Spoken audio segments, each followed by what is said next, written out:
Thank you all for being here this evening.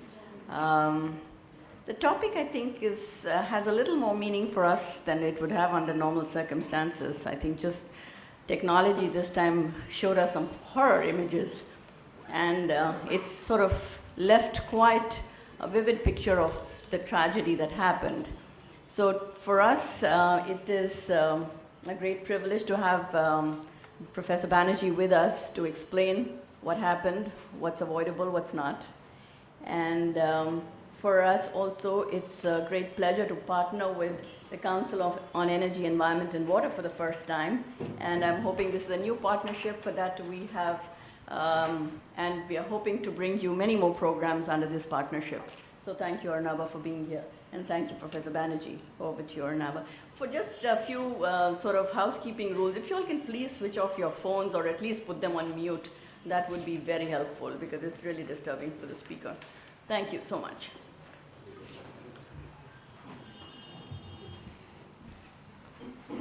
Thank you very much, Kiran.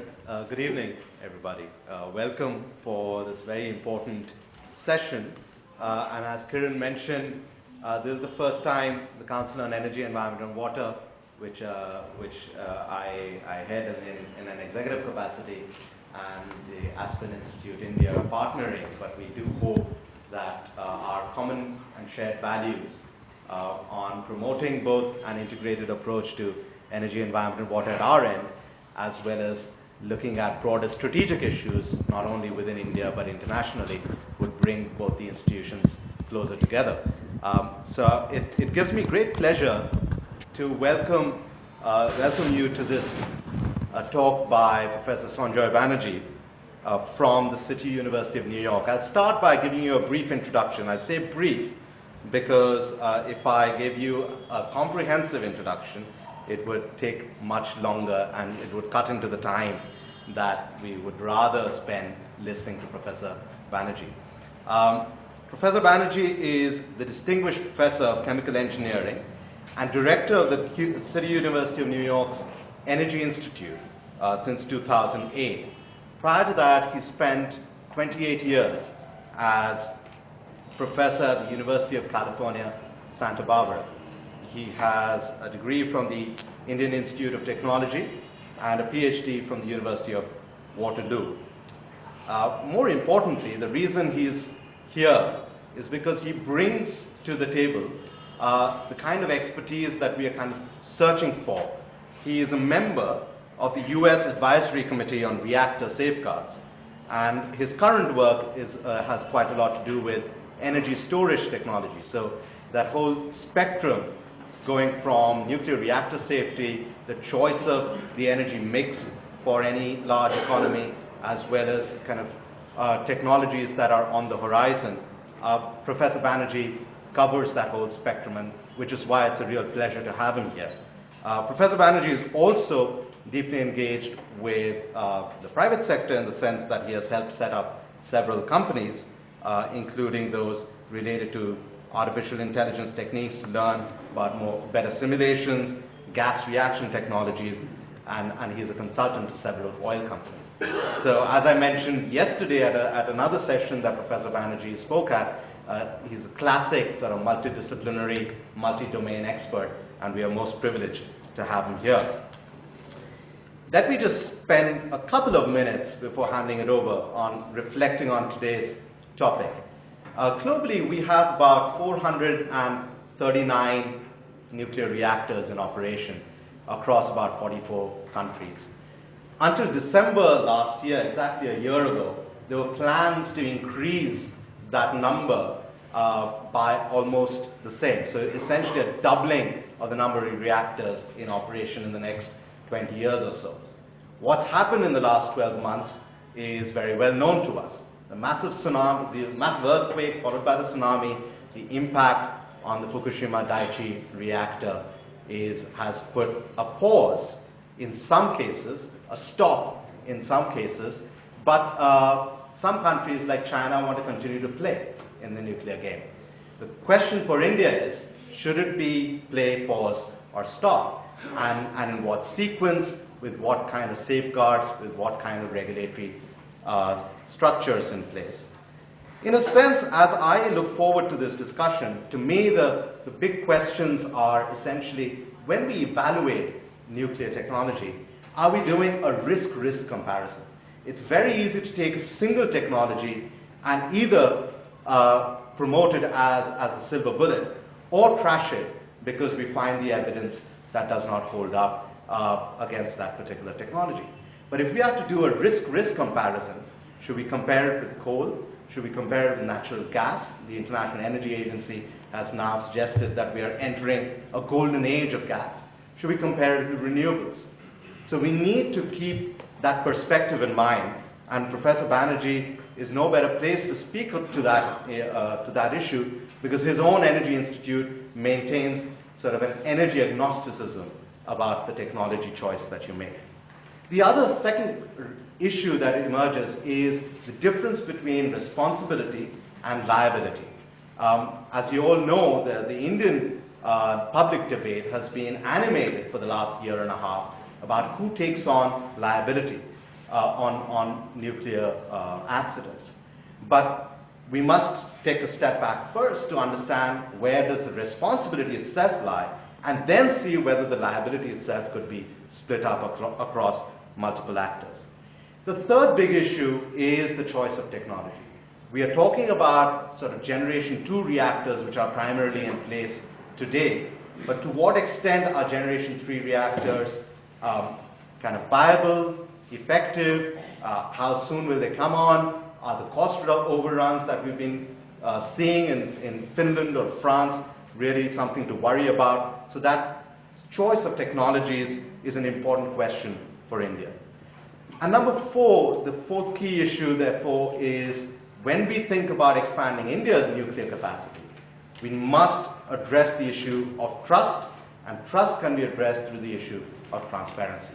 What do you need to make sure that decisions are made in a transparent manner, whether it's Jaitapur, whether it's Kundakulam, or any other projects that are coming on stream? And that then leads us to the fifth big issue of what kind of regulatory structures do we need in place, not only nationally, but also internationally, since some would say that trade in nuclear technologies is going to increase.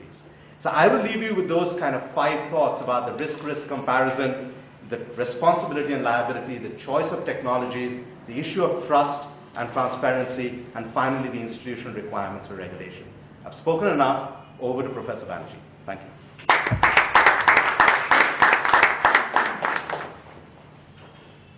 Thank you, Dr. Ghosh, and thank you for the kind introduction. Do I have to speak into this mic, or how close do I have to be? You should be fine. Okay, all right. So in that case, I'm going to be wedded to this podium. I'm going to first give you an idea of what a nuclear reactor is. Bear with me. I'm an old professor, and old professors like to talk. So I'll tell you a little bit about what a nuclear reactor is, though most of you may know already. And then what happened actually at Fukushima. I think this is good background, because if you don't have that, I'd be talking into a vacuum, sort of. So let's say that Fukushima belongs to, wait a second, I'm getting used to this, a type of reactor which is called a boiling water reactor. The boiling water reactor is a reactor in which that's the core is there. It actually is where the nuclear reaction takes place. And the nuclear reaction is really a reaction which is a chain reaction kept under control with some control rods.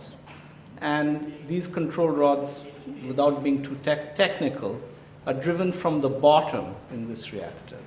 It boils water. The water makes steam. The steam is steam and water is separated here.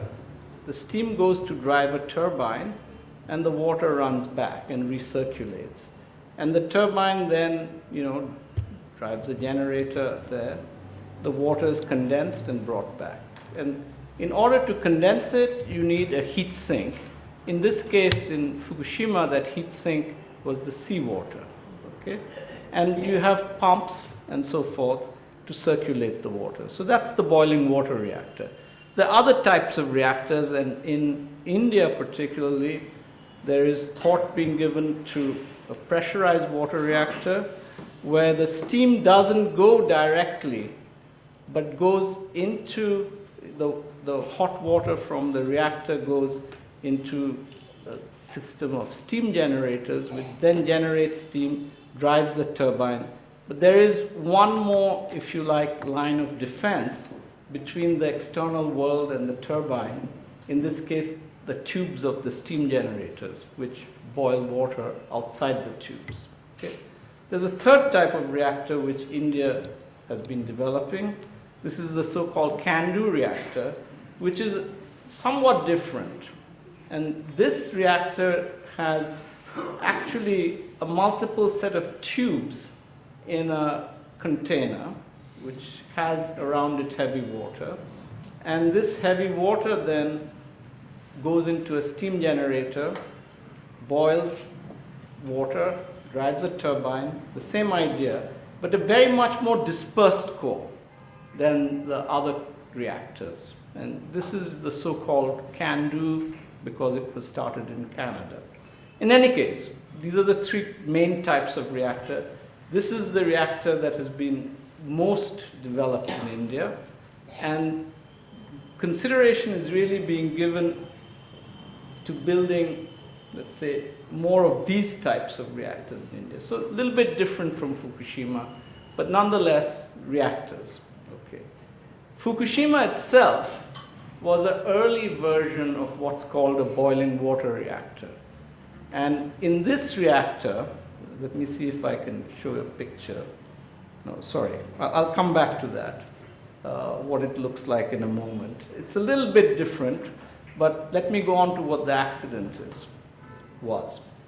So what happened is there were 6 units at Fukushima, of which at the time when the earthquake occurred, which was in this region here, the earthquake was about magnitude 9 or so. The plant was designed to stand a magnitude 8.2 earthquake, which is a very big earthquake by any sort of imagination. This earthquake that occurred, though, was larger and led to ground accelerations which by and large were either what the earthquake was, the plant was designed for, or a little bit higher. You can see this GAL is a unit of acceleration. But whatever it is, Unit 2, Unit 3, both of which were operating, experienced significantly larger accelerations due to the earthquake. Earthquake basically shakes the place and can try to sort of break pipes and things. But the design actually was not that far from the size of earthquake that occurred. In fact, in retrospect, we know that the earthquake didn't cause any major damage which would have affected the plant, because the earthquake was followed then by a tsunami which occurred due to the earthquake, and that tsunami, as you will see, was quite a bit larger than had been designed for. So it wasn't the earthquake. The earthquake was actually, though larger than designed for by a factor of maybe a few percent, not so large that it damaged the plant in any significant way, so far as we can determine. The tsunami that followed was much larger. So, the tsunami that occurred was very high. It was about 14 meters, whereas the plant had been designed for a tsunami which was of the order of 5.6 meters. So you can imagine that what came was a wall of water about 45 feet high, which hit the plant. Okay? And that was about 3 times higher than what the plant had been designed for. In retrospect, maybe the plant was designed for too low a tsunami, because when you went back and looked at the evidence historically, there was historical evidence that you could have had tsunamis as high as had occurred there. In any case, the earthquake did two things. It knocked out all the external power to the plant. So all AC power of the grid was destroyed by the earthquake. However, all the diesel generators that were there as backups went on operating. All the batteries that were there went on operating. So the earthquake actually did not knock out any of the safety functions of the plant. The plants all shut down. So we know that the earthquake did not cause any damage that was significant to the safety of the plant. It was shut down. What caused the problem was the tsunami that came later. There were actually 7 tsunamis that hit the plant, of which the highest was about 14 meters high. That's the evidence. What happened is when the tsunami hit, it flooded the plant. Here it's sort of shown schematically. There is the turbine building. It hit the turbine building, and this sort of wave is what bounced off. The reactor building was there. It didn't actually get to the reactor building, but it flooded a lot of the regions which were below it, including, you'll see a room there where the diesel generators were, and where also a lot of the switchgear for the diesel generators were. So now you have a situation where the power to the plant has been knocked out. All the emergency diesels which were running then as backup, to provide backup power, have been knocked out. And in 2 of the units, even the batteries that were there were knocked out. So effectively, you went into a situation where the plant didn't have any power at all, not even from its batteries. Okay? So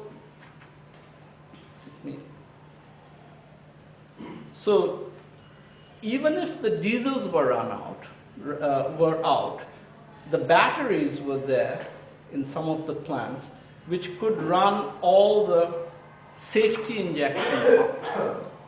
So in the plants where the batteries were knocked out, even that safety system, the third safety power system, was out of commission. And in the plants which, of course, the batteries were damaged, you had essentially no cooling. The plants where the batteries were running, the batteries ran out after about 8 hours. So the fact that you couldn't get any power to the plant for more than 8 hours meant effectively you had no way to circulate the coolant.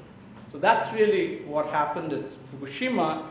Ultimately, it ran out of all power. Okay? So one of the lessons that comes out of Fukushima is that either you have a completely passive cooling system which does not need any power at all, or you have to have some sources of power which will be there essentially no matter what happens. Okay? So that was the main problem that occurred in Fukushima. Now, the rest of the details you may be interested to see is, sorry, I'm not very good at this. Okay, right. What happened then? Since there was no cooling, ultimately, even though the nuclear reaction had stopped, there were what you call fission products around in the fuel, and the fuel continues to provide heat, or to make heat, called decay heat, for a long period of time after that. Sometimes that decay heat can be dissipated simply by natural convection, but this plant was not designed to take care of that by natural convection, okay, because it had so many backup power systems. In any case, since you uncovered the core, there was some production of hydrogen, which then started to pressurize this inner containment, which is in yellow, and within that actually is a steel shell. It started to pressurize that, and the operators eventually started to vent it.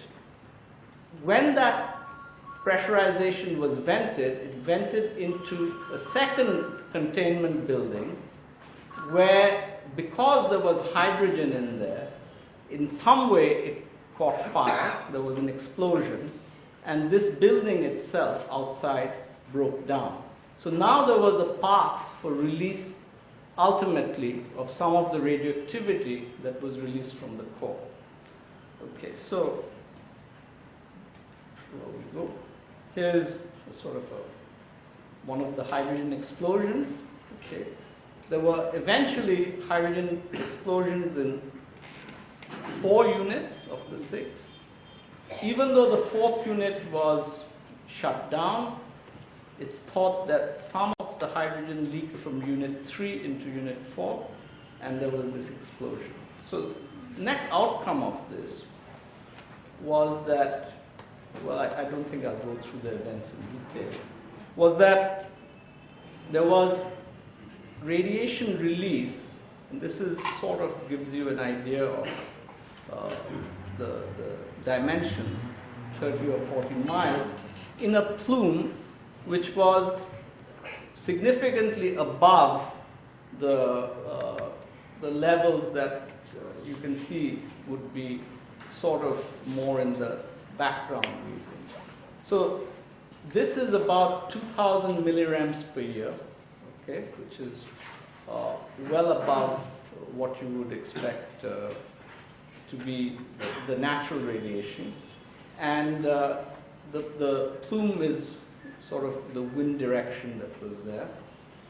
And these are regions of lower radiation, but ultimately this zone had to be evacuated.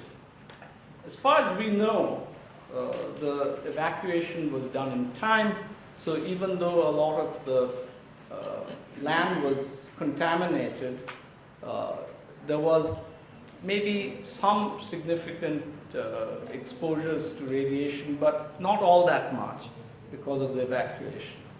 So that was the net effect of Fukushima. Ultimately, Fukushima released, to the best of our knowledge, about 1/10 the amount of radiation that Chernobyl did.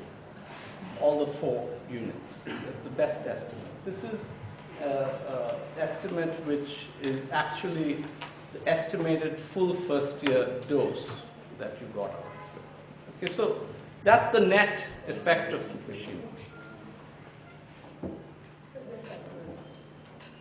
So it was rated a level 7 accident, which is the only accident which is equivalent more or less to Chernobyl. There was a big difference though. The amount of radiation released was about 1/10, a little less than Chernobyl. All the 4 units taken into account that released anything. There was a big difference that there were no deaths, immediate deaths, so far as we know, from Fukushima. There were about 50 deaths from Chernobyl, but they were mainly because people tried to put out the fire and got a very high dose, or they died in the fire in Chernobyl. So there's a difference here. Nonetheless, it was a very serious accident, the second most serious accident after Chernobyl that has occurred. And clearly, everybody was concerned because whereas Chernobyl was very much a sort of a reactor design without a containment, without many of the safety factors that are in existing reactors, Fukushima was very much in the mainstream of what is there today. Even though it was an early reactor, most of the safety philosophies and everything that are applied today were already in Fukushima. So it certainly stirs things much more. So what did we learn from Fukushima and where are things going? First of all, that's the first question I put there. What should be applied to current plants, and what should be the implications for future plants? One of the ways nuclear reactors are designed is on a basis of certain accidents. These are, if you like, stylized scenarios, but they are based on the best available knowledge at any given time. For example, they're designed to withstand certain earthquakes. And these earthquakes are based on estimates of what could be perhaps the worst earthquake. They're actually designed to withstand floods and tsunamis. And they're based on what are the best estimates for those. Okay? And these are called the design bases. And then there are other design bases, like the biggest pipe is considered to fail instantaneously. And there should be safety systems which can deal with those. And all these design bases have to, in some ways, be re-evaluated following Fukushima. Okay? So, one of the questions that's arisen after Fukushima is, for current designs, should we assess really what design basis accidents can occur, and then what beyond design basis accidents can occur, and what capabilities do we have to cope with that, and what should be done with the current plants. The second thing is what should be done to the next generation plants. So let me give you the US view of this briefly. None of the 104 nuclear reactors in the US have been shut down, or anything has been done to them. However, the situation is that all these reactors are going through a re-evaluation of the design bases with regard to their hazards. For example, should the design bases for the earthquakes be increased? Should the design bases for their resistance to tsunamis be increased? Should there be much higher tsunami walls built if they're on the coast? Should there be, for example, hardening of the emergency power systems so they can resist flooding? So these are the sort of evaluations which all 104 plants are going through. And that has to be done and finished within a very, very short period. Okay, so that's the first thing that's come out of Fukushima. And with regard to the next generation plants, I'll just come to that in a moment. But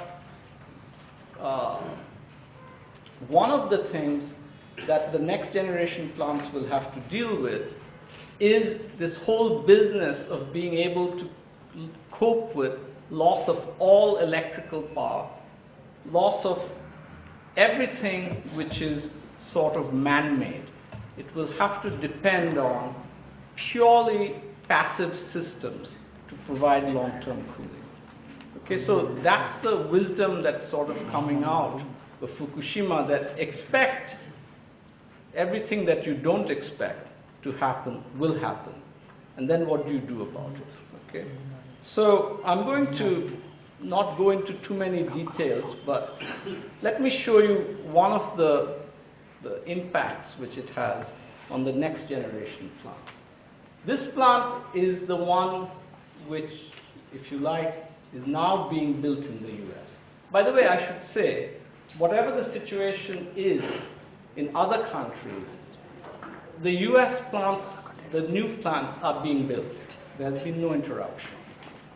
Okay, there are 2 units at Vogel which are under construction, this design. They were under construction before, and as far as we know, they're going to be built. They are in the final stages of rulemaking. There is a unit in Sama, which is of the same design, and it's being built.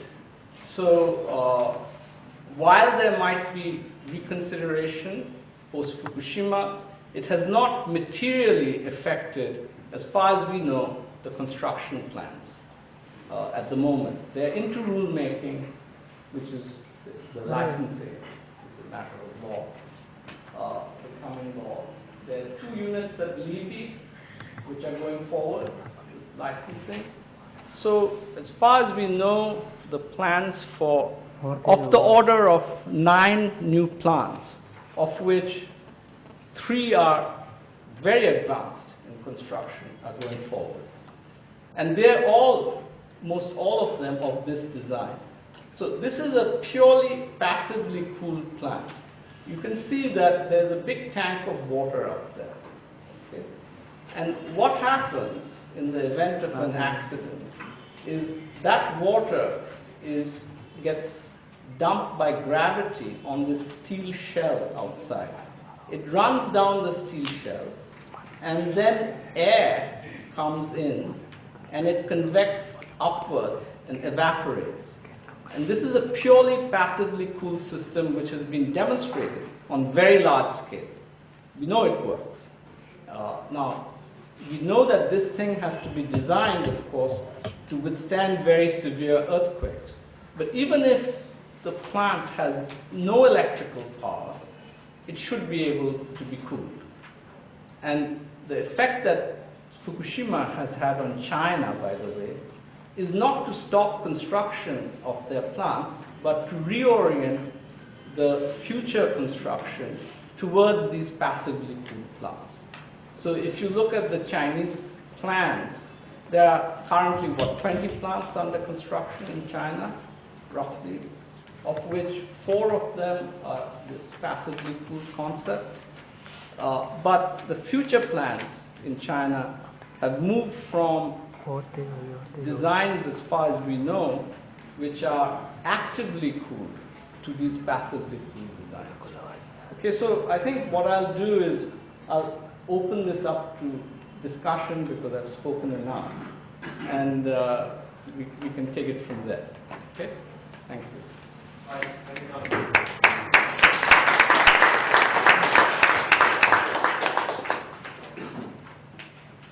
Can you please describe for us the normal shutdown process, and if this happens correctly in Fukushima, is there any likelihood of the normal shutdown process being interrupted due to a beyond design event? Is this on? Sure.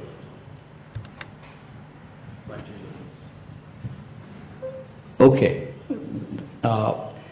There's always a possibility that a normal shutdown process can be affected by an extremely strong earthquake, because typically what happens is a shutdown occurs initially by having some absorbers of neutrons driven into the core. And if, let's say, the housings and so on are broken or distorted sufficiently, then they may have difficulty going into the core. But if that happens, the core itself typically has coolant in it, and if that coolant evaporates due to boiling, it provides what's called moderation, which slows these neutrons down. If the neutrons, for example, don't slow down because there's too much heat release, then on a longer time scale, the plant will automatically shut down. It will shut down simply because you'll get boiling in the core, you lose moderation, and that will not slow the neutrons down. If the neutrons don't slow down, the chain reaction will stop, because these are thermal reactors. The neutrons have to slow down to what we call thermal speeds, which are relatively low speeds to be absorbed. If they don't slow down, they're not absorbed, and the chain reaction stops. So the fast shutdown system is these control rods, or the shutdown rods, which have to drop. In general, we have not seen, even in this earthquake, any evidence that those rods were impeded in their travel. But we can imagine an earthquake 20 times as strong or 100 times. where they might be impeded. But if that happens ultimately, which is maybe 10 seconds longer or something, the reaction will still shut down due to boiling. Does that make any sense? Just by using moderation. So what is the process that leads to the meltdown of the core? This is what they said happened. Yeah, so there's a second aspect to this. Even though the nuclear reaction is shut down, there are fission products which are formed by the nuclear reaction. So when you split a nucleus, you make fragments which themselves are radioactive, and they continue to decay, and a certain amount of heat is produced, a much lower amount, but nonetheless there is a certain amount. So after, say, 2 hours, about 1% of the heat that would be produced if the nuclear reaction was going is still being produced. So it's a significant amount of heat. So if you have a 1,000 megawatt reactor, 10 megawatts of heat are still being produced. And that heat has to be got rid of. And that's what I was showing. These emergency systems are all made to remove that decay heat. And ultimately, it needed electrical power to run even those emergency systems. So even if the reactor is shut down, you know, I showed you that little battery. You need that little battery there to keep running the pumps in order to remove this, what we call decay heat. If you don't remove this decay heat because your little battery is gone, the thing will ultimately produce too much heat and will ultimately melt down. Now, what you want to do is to get rid of that battery. And when I showed you that passively cooled concept today, what you're trying to do is to use gravity to do this cooling. And what you've got is a big tank of water. And you know, you've got more than 30 days cooling in that water. And if you let it drip over the outside, and you let air get sucked in and go up, then that, by evaporating the water, provides the cooling. So that's the reason why more passive systems are becoming, look for the future generation, are of more interest. Because I think what Fukushima told us is we cannot count on that little battery. If you get what I'm saying. Yeah. Yes, question. And please introduce yourself. I'm Arvinder Brara, Chairman and Managing Director of Mantech Consultants. My question is, I understand there's been a big problem of nuclear waste from these reactors, and the US also has tons of this nuclear waste which could be a major issue. So what is the safeguards or precautions on handling nuclear waste from these reactors? Okay, that's independent of Fukushima, this question. It's a problem which has faced us for several generations. What I can give you the US viewpoint because I know this well, of course. As you know, it's a highly controversial subject right now, and the chairman of the Nuclear Regulatory Commission is under a lot of fire because he withdrew review of Yucca Mountain, but I'll tell you the story. It might take a little while. So Congress passed a law a long time ago to levy a certain tax on nuclear power. So every nuclear reactor, I don't know how much, but it's of the order of a cent a kilowatt hour, is paid for waste management. And there's something of the order of $80 to $90 billion in this waste management fund right now. And it was supposed to provide money to the federal government to make a waste repository which was going to be placed in Yucca Mountain. Congress actually passed a law. And this is a legal thing. And the utilities have been paying into this. Yucca Mountain was under safety review. And as far as everybody could see, it was an open and shut case that it was going to be licensed. It was in Nevada. I'm going to be on YouTube, but I'm going to say this anyway. And I'm a member of the advisory committee. So I say, knowing what I'm saying, the senior senator from Nevada, for whatever reasons he thought were appropriate, decided that he did not want the repository in Nevada after the law had been passed by Congress. And since he was the Senate Majority Leader, he made sure that the Nuclear Regulatory Commission had a chairman who decided not to review this. So it was purely a political decision. And it also meant that DOE, through Secretary Chu, withdrew the funding for development of this repository. So from a political point of view, this has been stopped. It may restart if the Senate changes into Republican hands. So we don't know what will happen exactly. But at the moment, it's in limbo. Okay, that doesn't answer your question. It gives you a legalistic viewpoint. The utilities, of course, are thinking now of suing DOE and the federal government for the $80-odd billion which are in there, which they haven't got anything back for. However, how are they coping at the moment? What has been agreed on is that it's safe to store on site the nuclear fuel in what are called dry casks. These are concrete casks which are cooled by sort of air convection that I showed you for these passively cooled systems. And they can contain about 100 years of waste in a relatively small area, about a football field of these dry casks. I can draw them for you, but they're convection cooled.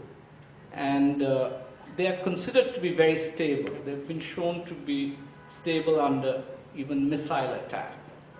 So, at least normal missiles. If you have a thermonuclear bomb or something else. But leaving that aside, they are quite stable. It's a temporary solution, so you cannot leave this there forever. But from a utility point of view, if I'm a reactor operator, there's a certain cost associated with it.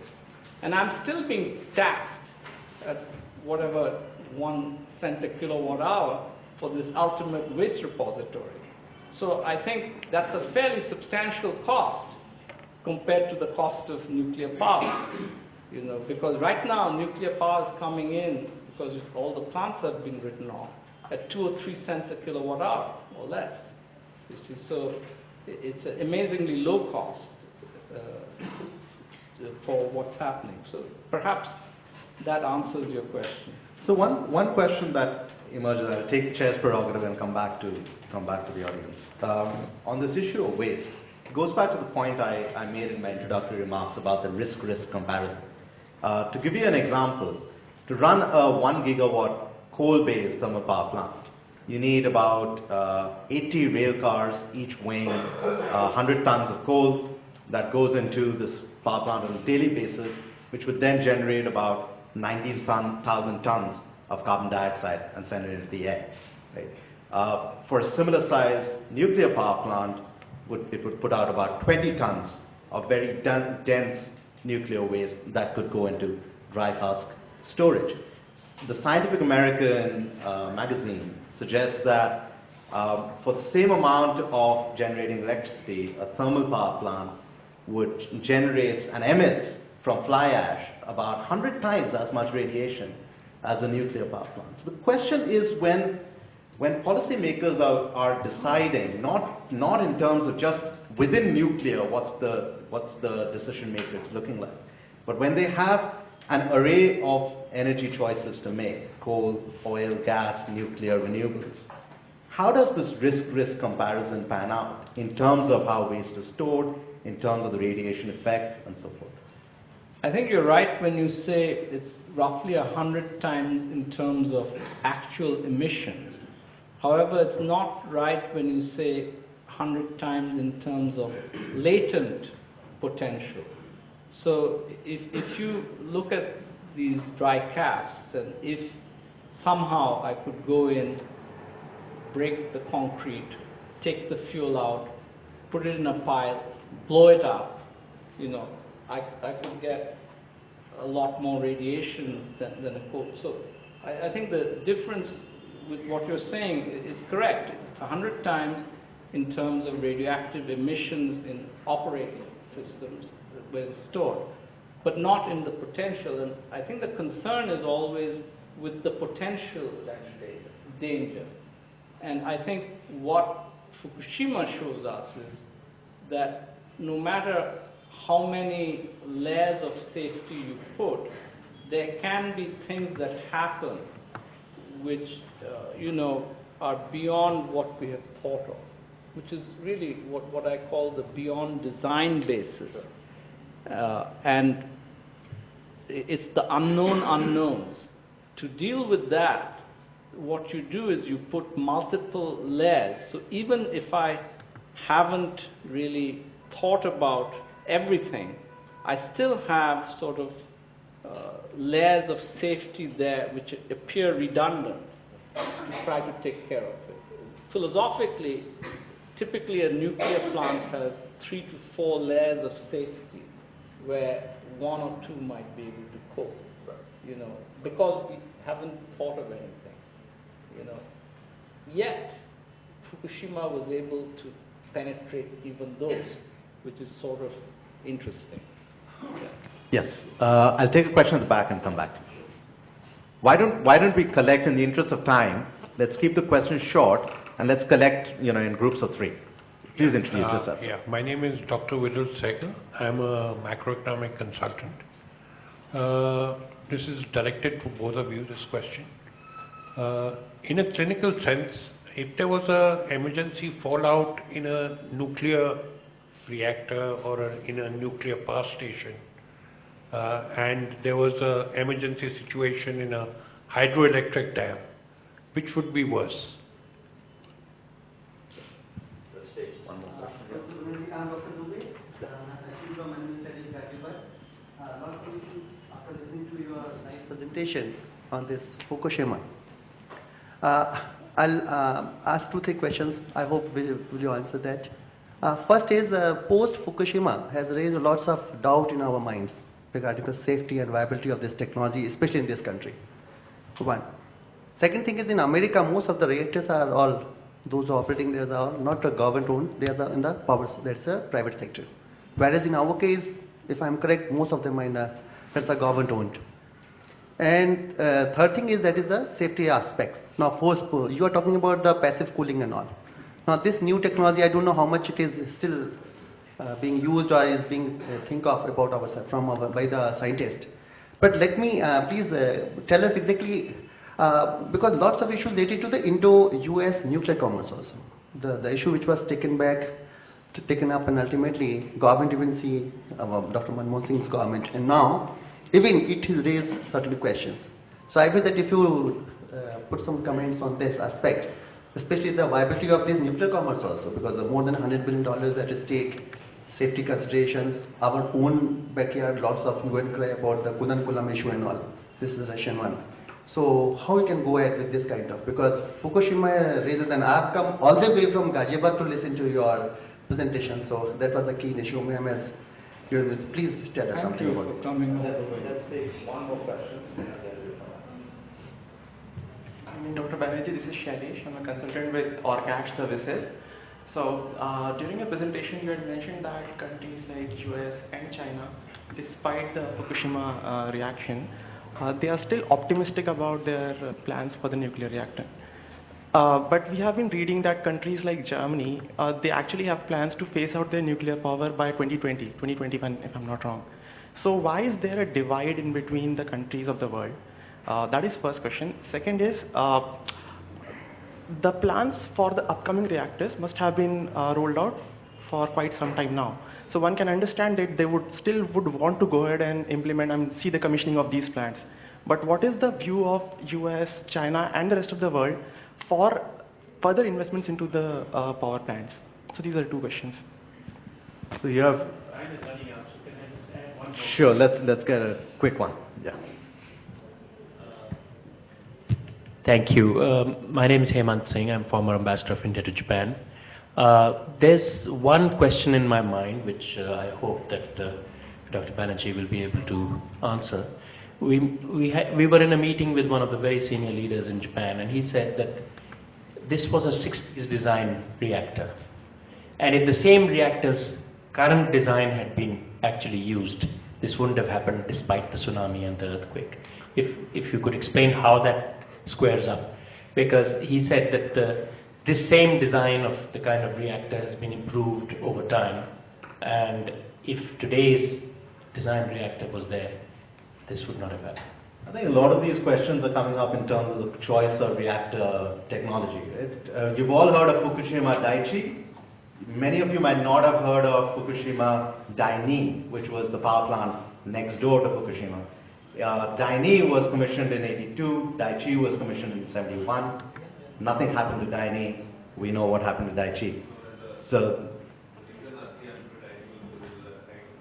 perhaps. And so there was also, it was in a bay where the tsunami was smaller.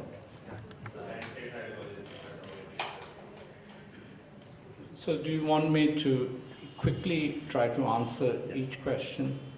The first one with the dam and the reactor. With the dam, obviously the effect is almost immediate because of flooding, whatever.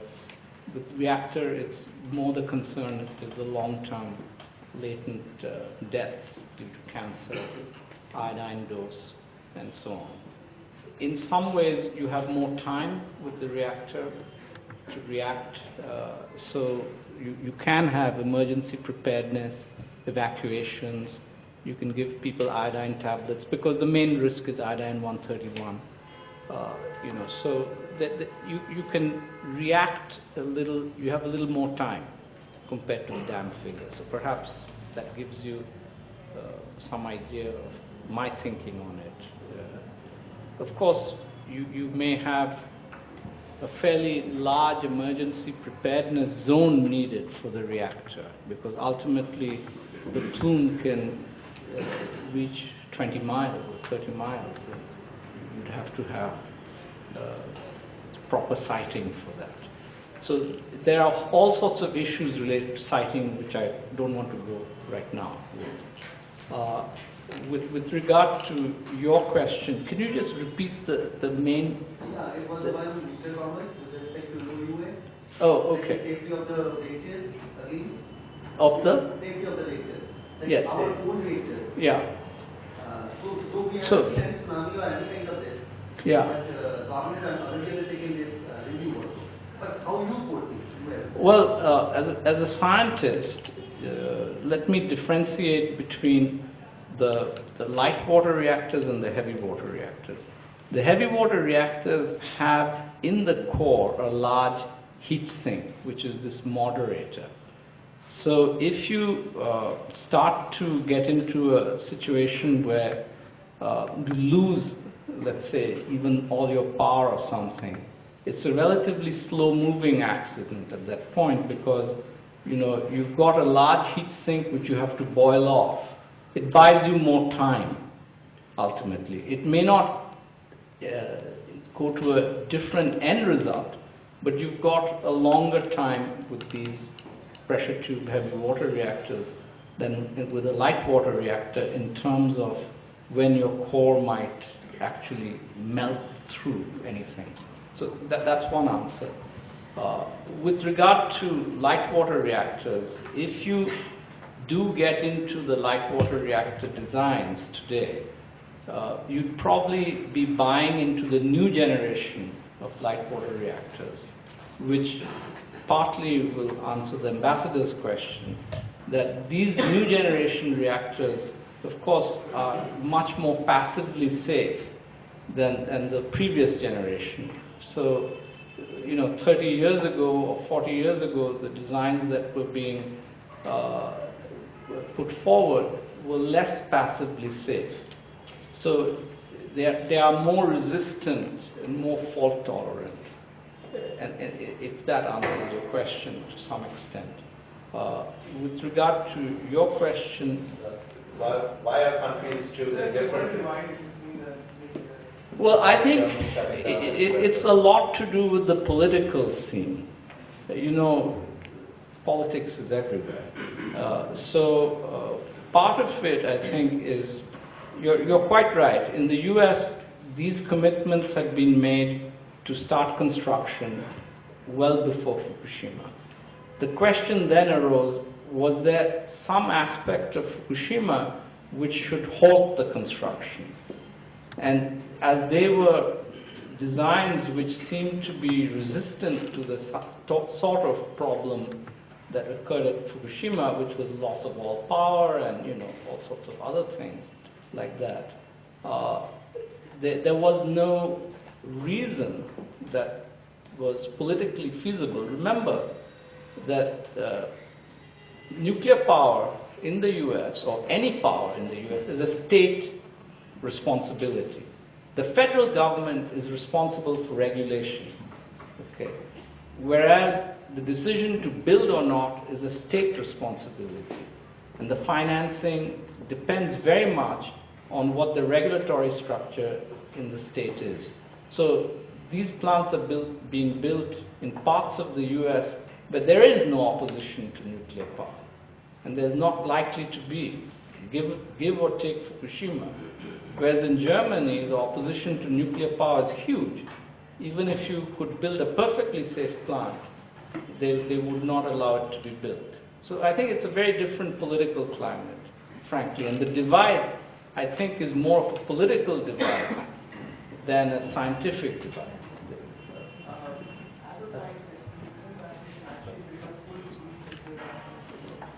Well, maybe let's couple that with the ambassador's question. In terms of, are all the reactor technologies currently sort of on the table going forward, designed for the passive cooling? No. You described 80,000, but are the others, what about the Ariba design, etc.? They're not, actually. There is a divide between the evolution in the reactor designs themselves. There are reactor designs which are more passively safe than others. Now, given what happened at Fukushima, perhaps there will be evolutions of the design. But you'd have to get into rather fine points because, let's say, the Ariba design is still dependent on electric power to remove heat, but it has what is called a core catcher underneath, which is passive. So if the core does melt or whatever, there's a catcher so that it cannot contaminate the surrounding areas. So there's always pluses and minuses in these designs. There is a boiling water reactor design, which I didn't show you, which is passively safe. But there's a Mitsubishi design for a pressurized water reactor, which is halfway there. It has a huge accumulator, which automatically, passively injects fast in the beginning and then very slowly over a long period of time. So there are many nuances to this game, how people have played it. But the reason that this design that I showed you is getting so much attention is because it is truly passively safe. And also it helps that China has got 4 of these under construction, and if there's anything that goes wrong in the next 2 or 3 years, we'll know. So they're going to take the risk on that one. Excellent. So I'm afraid we're 7 minutes over time. There are some refreshments outside, and maybe you could continue the discussion offline. But on the note that we let China play and be the laboratory, I wanted to call this to a close, but first I wanted to thank WWF for letting us use these excellent facilities. I want to thank Aspen Institute India and my team from CEW for putting this together. Thanks to all of you for a very engaged discussion. And thanks to you, Professor Banerjee, for raising right questions, I guess. Maybe we don't have all the answers, but I guess what we are hearing is we do have, on the technology side, a new range of reactors that might kind of mitigate some of these dangers, not entirely. I don't think any scientist will give you a foolproof guarantee. But what we did not talk about, especially in the context of India, is how do you deal with public opinion and what kind of regulatory structures do we need? How do we bolster the new Indian Atomic Energy Regulatory Board? So those questions still remain on the table, but I wish to thank you on behalf of everyone present for your time and your comments. Thank you.